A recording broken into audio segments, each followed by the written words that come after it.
Hey guys, happy Tuesday. Time for Tidbit Tuesdays. Going to continue on with my open enrollment tips this week. So, what a lot of people don't realize about open enrollment is there's a time period. There's a time period to be able to sign up for benefits.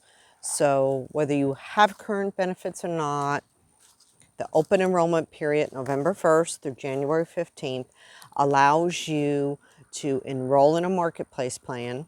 November 1st through December 15th gets you coverage January 1. December 16th through January 15th gets you coverage February 1. So you don't have to have any special life event. It doesn't matter if you have insurance, you don't have insurance in the past. This is your opportunity to shop on the marketplace, see if you qualify for a subsidy, and get coverage.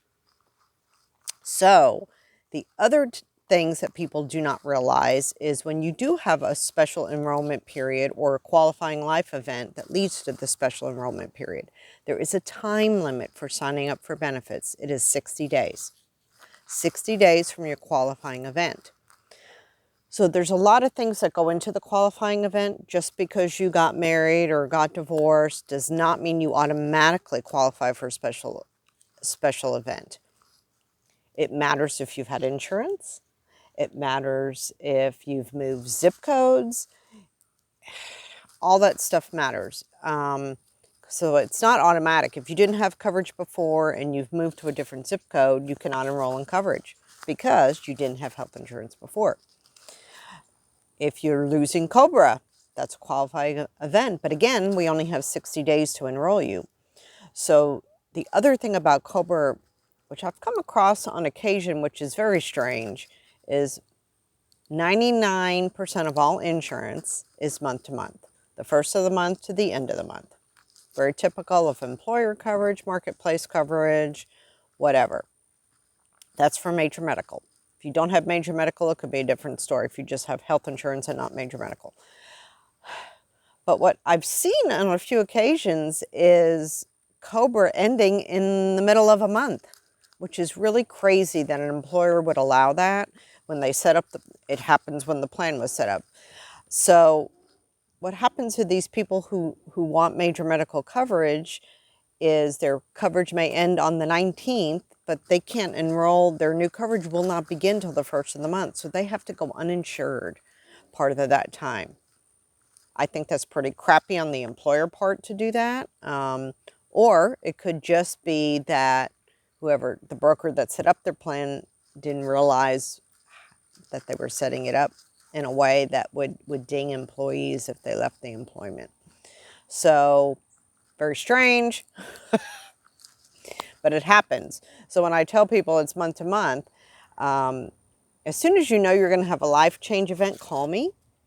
Do not wait. I had one lady that it was just very lucky. She called me actually on the last day of her 60-day waiting period. She didn't realize there was a 60-day waiting period.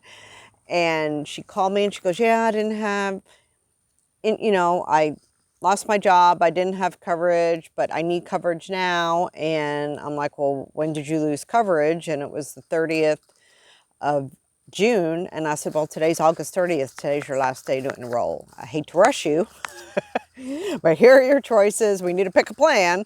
And then if you just hate the plan, we can change it during open enrollment. So just remember, when you do pick a plan, the other tip I'll give you is what people believe is they're locked into their plan for a year.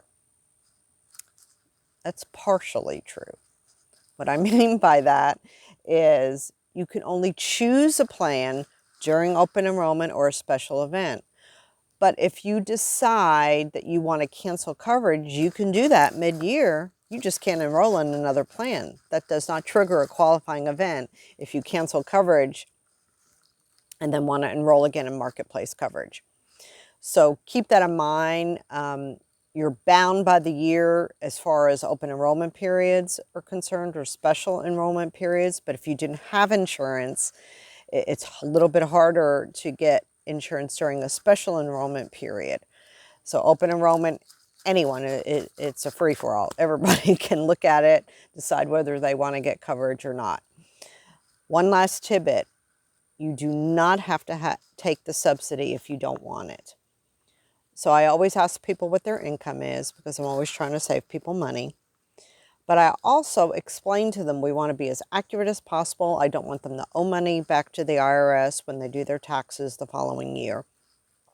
If you want to err on the side of caution, some people just choose not to take the subsidy because then when they do their taxes, if it works out that they qualified, they will get that money returned back to them on their tax return. So sometimes that's the safer approach. But it kind of just depends. And there's also off-market plans. A lot of the carriers will have off-market plans, Blue Cross, Oscar, which basically means if you don't qualify for a subsidy or just don't want a subsidy, I can look at off-exchange plans. Sometimes you'll save a little bit of money there. They're very similar to the marketplace plans. There's still no PPOs, at least as of right now. I haven't seen anywhere that that's going to come out in 2023. But sometimes the off-market plans will save you a few bucks, and that may be worth it to do and not take the subsidy if your situation is unknown and you're concerned that you may owe money back to the government. So that's it for this week. I hope to bring you more tidbits as open enrollment gets closer. Until next week, peace out.